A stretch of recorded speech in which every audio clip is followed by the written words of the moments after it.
Penyidik Kejaksaan Tinggi Maluku akan melakukan tindakan upaya paksa terhadap saksi GS dan RR. Keduanya merupakan saksi dalam kasus dugaan tindak pidana korupsi pembangunan Jalan Simpang Ramba Tumanusa, Kecamatan Inamosol, Kabupaten SBB. Upaya paksa tersebut lantaran keduanya sudah 3 kali tak pernah hadir atas panggilan pemeriksaan. Bahkan keduanya tak pernah memberikan alasan yang pasti tak hadir kepada tim penyidik. Demikian Kasipenkum dan Humas Kejati Maluku, Wahyudi Karba di kantor Kejati Maluku, Rabu 1 November 2023. Menurutnya, pihak penyidik sedang berkoordinasi dengan Kepala Kejaksaan Tinggi Maluku untuk segera melakukan upaya hukum paksa untuk menghadirkan keduanya.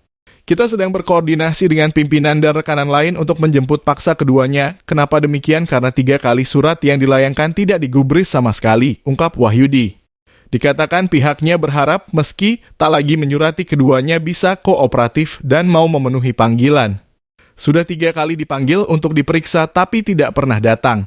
Dengan alasan itu kami tak lagi menyurati karena telah 3 kali bersurat, namun kami berharap keduanya kooperatif dan segera datang untuk penuhi panggilan. Tambahnya diketahui, GS dan RR sebelumnya merupakan 2 dari 4 tersangka dalam kasus dugaan korupsi pembangunan Jalan Inamosol.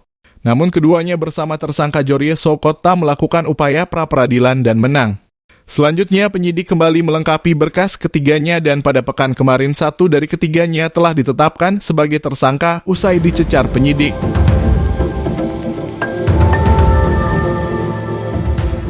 Download Tribun X sekarang, menghadirkan lokal menjadi Indonesia.